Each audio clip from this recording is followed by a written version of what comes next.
السلام علیکم جی۔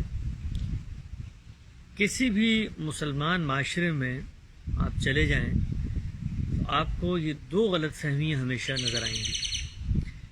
پہلی یہ کہ رسول اللہ صلی اللہ علیہ وسلم سے منسوب ایک بات بیان کی جائے گی اور کہا جائے گا کہ جو غیر مسلم ہیں، وہ اقوام جو مسلمان نہیں ہیں، ان میں مسیحی، ان میں یہودی، ان میں ہندو، ان میں بدھسٹ، جو بھی اقوام شامل ہیں، ان کی کسی قسم کی ریزمبلنس، مشابہت یہ نہیں اپنائی جا سکتی۔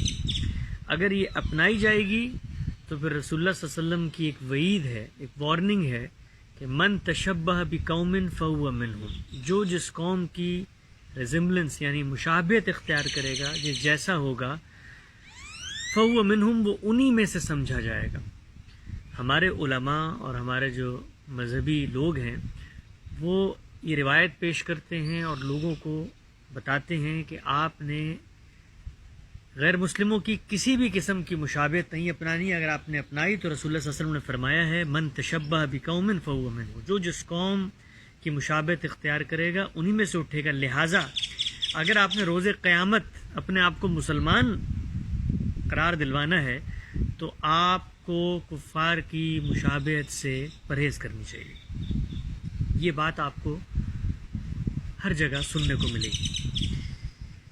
اس بات کی حقیقت کیا ہے اس کو ہم آج سمجھتے ہیں۔ ایک دوسری چیز بھی جو آپ کو اکثر اسی ضمن میں سننے کو ملے گی وہ یہ کہ آپ سے مثلاً کوئی جملہ صادر ہو گیا ہے، کوئی بات آپ نے کر دی ہے، کوئی حرکت آپ سے ایسی ہو گئی ہے جس سے لوگوں کو اختلاف ہے اور لوگ سمجھتے ہیں کہ یہ کام اسلام کے شایان شان نہیں ہے یا مسلمان کے لیے باعث شعار اپنانا درست نہیں ہے، تو وہ اکثر یہ کہتے ہیں کہ آپ نے جو کام کیا ہے یہ تو آپ سے کفر کا ارتکاب ہو گیا یا آپ نے شرک کا ارتکاب کر دیا جو بڑا بدترین فعل ہے۔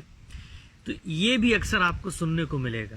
بہت سارے لوگ جن کے پیش نظر یہ ہوتا ہی نہیں ہے کہ وہ کوئی شرک کرنے جا رہے ہیں، وہ کفر کرنے جا رہے ہیں، ان سے بسا اوقات کسی جملے کا صدور، کسی جگہ پر کوئی حرکت ایسی ہو جاتی ہے جس کو لوگ یہ کہتے ہیں کہ آپ اب اپنے ایمان کی تجدید کریں کیونکہ آپ سے کفر کی حرکت کا ارتکاب ہو گیا یا کفر کے جملے کا صدور ہو گیا۔ یہ دو غلط فہمیاں ہیں جو ہمارے ہاں بالعموم مسلم معاشرے میں پائی جاتی ہیں۔ ان دونوں کو ہم مختصراً آج دیکھ لیتے ہیں۔ پہلی بات جو ہے، میں نے جس طرح گزشتہ دنوں بھی عرض کیا تھا کہ جب بھی کوئی بات دین کے نام پر آپ کو بتائی جائے، سنائی جائے، تو پہلا کام یہ کرنے کا ہے کہ اس بات کی تصدیق کی جائے۔ جب یہ بات رسول اللہ صلی اللہ علیہ وسلم سے منسوب کر کے بیان کی جاتی ہے کہ آپ نے فرمایا من تشبہ بقوم فہو منہم، جو جس قوم کی ریزمبلنس یا مشابہت اختیار کرے گا انہی میں سے ہوگا، تو اب یہ رسول اللہ صلی اللہ علیہ وسلم نے کہاں فرمایا ہے؟ کیا بات تھی جو آپ نے کہی ہے؟ کیا صرف یہی بات تھی یا کوئی پوری بات بھی ہے؟ اس کے آگے پیچھے اور بھی کوئی چیز تھی جس کو ہم نے پہلے سمجھنا ہے۔ پہلے ہم اصل بات کو دریافت کریں گے۔ جب اصل بات دریافت ہو جائے گی تو دیکھیں گے کہ اس میں ریشنل کیا کار فرما ہے، اور پھر تیسری چیز کہ اس کا مجھ سے کیا تعلق ہے۔ تو میں آج آپ کو یہ بتانا چاہتا ہوں، ہمارے اساتذہ نے، بالخصوص جناب جاوید احمد غامدی صاحب نے عمر بھر اسی کی تحقیق میں بسر کی ہے کہ وہ اصل باتیں کیا ہیں جو مذہب کے نام پر بیان کی جاتی ہیں۔ تو رسول اللہ صلی اللہ علیہ وسلم سے منسوب جو یہ حدیث بیان کی جاتی ہے من تشبہ بقوم فہو منہم، آپ اگر غور کریں تو حدیث کی کتابوں کے اندر، یعنی یہ بات کوئی شخص خود سے نہیں لکھ رہا، خود سے نہیں بیان کر رہا، حدیث کی کتابوں کے اندر پوری بات موجود ہے کہ رسول اللہ صلی اللہ علیہ وسلم نے ایک موقع پر جو بات کہی وہ کیا بات تھی اور لوگوں نے کیسے اسے اٹھایا اور مس انٹرپریٹ کرنا شروع کر دیا، اور اس سے پھر یہ قاعدہ قانون نکال لیا کہ جو کسی قوم کی مشابہت اختیار کرے گا انہی میں سے اٹھے گا۔ پوری بات سنیے۔ پوری بات سننے سے پہلے ایک مختصر سی بات کو ذہن میں رکھیں کہ نبی اور رسول میں تین چیزیں مشترک ہیں اور ایک فرق ہے۔ نبی کو بھی اللہ منتخب کرتا ہے، رسول کو بھی اللہ منتخب کرتا ہے۔ نبی بھی وحی کے ذریعے بات کرتا ہے، رسول بھی وحی کے ذریعے بات کرتا ہے۔ نبی بھی انذار کرتا ہے، یاد دہانی کرواتا ہے، لوگوں کو تنبیہ کرتا ہے، رسول بھی تنبیہ کرتا ہے۔ لیکن ان میں فرق یہ ہے کہ رسول کے آنے کے بعد دنیا کے اندر اللہ تعالیٰ اس کے سامنے جو قوم ہے اس کا فیصلہ کر دیتے ہیں، اور اگر اس رسول کو طاقت حاصل ہو جاتی ہے، وہ ہجرت کرتا ہے، تو پھر اس قوم پر عذاب آ جاتا ہے۔ عذاب دو طریقے سے آتا ہے، یا آسمان سے آتا ہے یا رسول کے ساتھیوں کے ہاتھوں سے آتا ہے۔ تو اس بات کو پیش نظر رکھیں۔ اب رسول اللہ صلی اللہ علیہ وسلم ایک رسول تھے۔ اب جب آپ کوئی بات کہیں گے تو اب ہم اس بات کو آپ کی اس حیثیت رسالت کے پس منظر میں رکھ کے سمجھیں گے، اور خود بھی آپ نے اسی پس منظر میں یہ بات فرمائی۔ پوری بات کیا تھی؟ یہ جو روایت ہے من تشبہ بقوم فہو منہم، پوری روایت یہ تھی رسول اللہ صلی اللہ علیہ وسلم، اور یہ روایت حدیث کی کتابوں میں موجود ہے، بخاری و مسلم، مسند احمد، سنن ابن ماجہ، ترمذی، نسائی، جہاں اٹھائیں گے آپ کو وہ پوری باتیں نظر آ جائیں گی۔ رسول اللہ صلی اللہ علیہ وسلم نے فرمایا بعثت بالسیف، مجھے تلوار کے ساتھ بھیجا گیا ہے۔ تلوار کے ساتھ کیوں؟ اس لیے کہ آپ رسول ہیں۔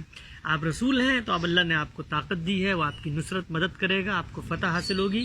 جو آپ کو نہ ماننے والے ہیں وہ دنیا سے ختم ہو جائیں گے، ایسے جیسے قیامت میں ان کا انجام ہونا ہے۔ اسی کا ایک ریپلیکا، اسی کا ایک ٹریلر، اسی کی ایک شارٹ مووی دنیا میں دکھا کر قیامت تک انسانوں کو تنبیہ کی جاتی ہے کہ دیکھو رسول سچا تھا، اس کا جس نے انکار کیا تو یہ حال ہو گیا۔ اسی طرح اس سچے خدا کو مانو ورنہ قیامت میں یہ کام ہوگا۔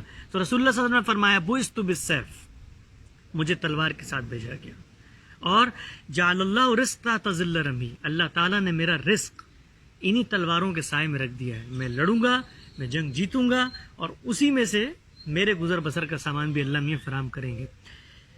بعثت بالسیف جعل اللہ رزق تحت ظل رمی وجعل الصغار علی من خالف امری، ہر اس شخص کے لیے ذلت اور رسوائی ہے جو میری بات کی مخالفت کرتا ہے، میرے نقطہ نظر کو نہیں مانتا۔ میں رسول ہوں، سچا رسول ہوں، میری بات کو نہیں اپناتا۔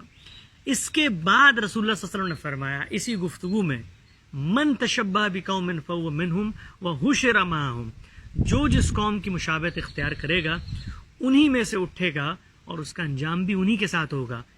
کہنے کا مقصد یہ ہے کہ میں رسول ہوں، فیصلہ کرنے آیا ہوں، جو میری مخالفت کرے گا ذلت و رسوائی ہے، عذاب ہے۔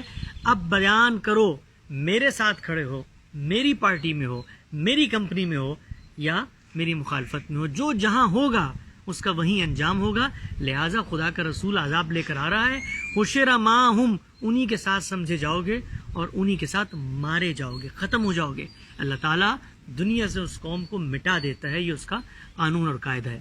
آپ یہ دیکھیے کہ قانون رسالت کے ساتھ منسوب یہ بات خاص پس منظر، خاص کانٹیکٹ، خاص سیاق، خاص لوگوں سے متعلق، اس میں سے ایک جملہ اٹھا کر ہمارے ہاں یہ کہا جاتا ہے۔ رسول اللہ صلی اللہ علیہ وسلم نے فرمایا من تشبہ بقوم فہو منہم، آپ نے کفار کی مشابہت اختیار کی، آپ انہی میں سے ہوں گے۔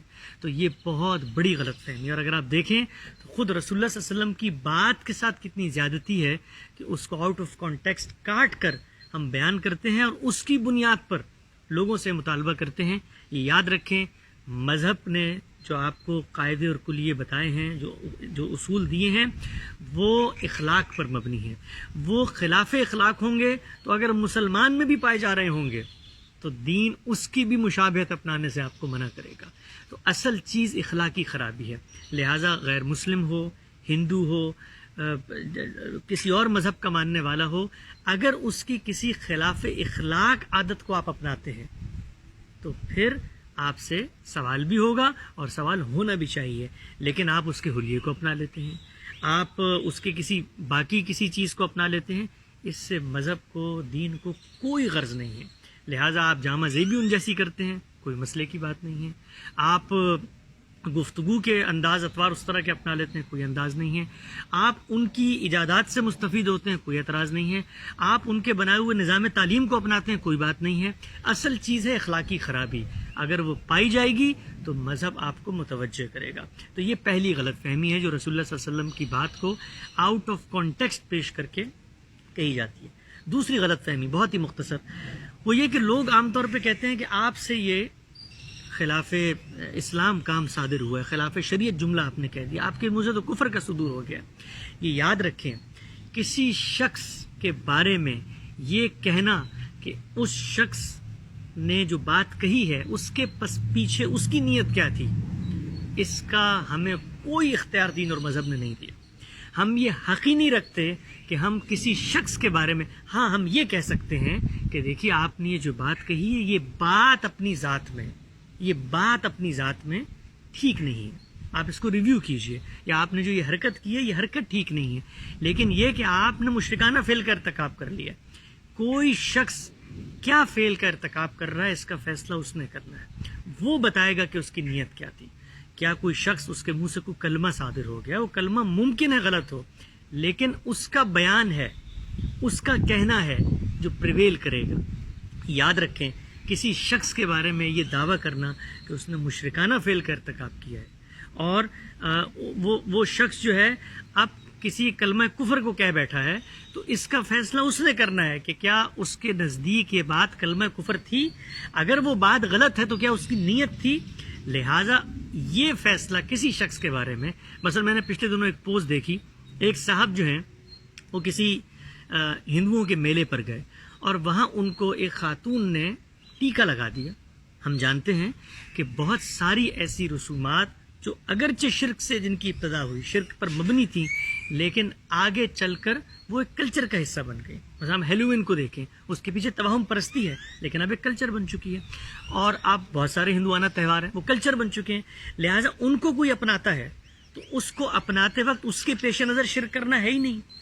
تو آپ کو کوئی حق نہیں ہے کہ آپ کسی شخص کے بارے میں کہیں کہ آپ نے غلیظ ترین بدترین فعل کیا اور شرک کا ارتکاب کیا، اس لیے کہ وہ شرک کی نیت سے کیا ہی نہیں گیا، بلکہ وہ ایک کلچرل فیسٹیوٹی کو اپناتے ہوئے کیا گیا ہے.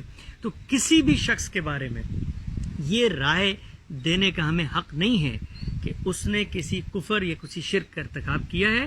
یہ فیصلہ اس نے کرنا ہے، اس کا بیان ہے. ہم زیادہ سے زیادہ یہ توجہ دلا سکتے ہیں کہ اگر کوئی کام مشرکانہ ہے، اور یاد رکھیں کہ شرک سے ہماری نفرت اور شرک سے ہمارا تواہش، اس کی وجہ کیا ہے؟ اس کی وجہ بھی اصل میں اخلاق ہے. شرک کیا ہے؟ شرک خدا کے بارے میں جھوٹ بولنا ہے. تو جھوٹ اگر کوئی میرے بارے میں بولے تو میرے اندر حساسیت پیدا ہوتی ہے، تو خدا کے بارے میں بھی ہونی چاہیے. لہٰذا کوئی خدا کو پوجے، خدا کی ذات سے کسی کو سمجھے اور غیر اللہ کے نام پر کوئی کام کرے تو ہماری اس سے دوری پیدا ہونی چاہیے، دوری اس فعل سے دوری. لیکن اگر کوئی ایسا عمل جو وہ کمیونٹی کرتی ہے اور وہ عمل اپنی ذات میں شرک نہیں ہے، یا اس کی ابتدا ایسے ہوئی تھی اور اب وہ ایک فیسٹیول بن چکا ہے، تو اس کو اپنانے میں کوئی قباحت، کوئی تردد نہیں ہے. اور پھر یہ فیصلہ اس شخص نے کرنا ہے کہ اس نے کس نیت سے اپنایا تھا. تو یہ دو چیزیں ہیں جو میں چاہ رہا تھا کہ بیان کروں. پہلی، من تشبہ بقوم فہو منہم. آپ کفار کے فیسٹیولز میں جا سکتے ہیں، غیر مسلموں کی تقریبات میں جا سکتے ہیں اور ان کے ساتھ مل کر سیلیبریٹ کر سکتے ہیں. صرف حدود کہاں پر قائم ہوں گی؟ وہاں پر کہ جہاں پر خلاف اخلاق کوئی کام ہو رہا ہوگا. وہ شرک کر رہے ہوں گے تو آپ اس شرک میں شریک نہیں ہوں گے. آپ اس پارٹی میں شریک ہو سکتے ہیں، کیونکہ آپ اصل میں اس پارٹی میں شریک ہو کر ان کے شرک کو انڈورس نہیں کر رہے، ان کی فیسٹیوٹی کو سیلیبریٹ کر رہے ہیں. ایسے ہی جیسے وہ آپ کو رمضان پر رمضان کریم کہتے ہیں، اس سے وہ مسلمان نہیں ہو جاتے. ایسے ہی جیسے وہ آپ کو سلام کرتے ہیں، ایسے ہی آپ دیکھیں جیسے نیوزی لینڈ میں جب مسجد پر حملہ ہوا تو وزیر اعظم نے دوپٹہ پہنا، تو کیا دوپٹہ پہننا مسلمانوں کا شعار ہے؟ اس سے وہ مسلمان ہو گئی. تو یہ بات ایک بڑی غلط فہمی پر مبنی ہے، اور ہمیں چاہیے کہ ہم اپنے آپ کو اور اپنے نسلوں کو ان چیزوں پر ایجوکیٹ کریں، اس لیے کہ یہی وہ چیزیں ہیں جن سے کمیونٹیز کے درمیان نفرت آمیز جذبات پیدا ہوتے ہیں.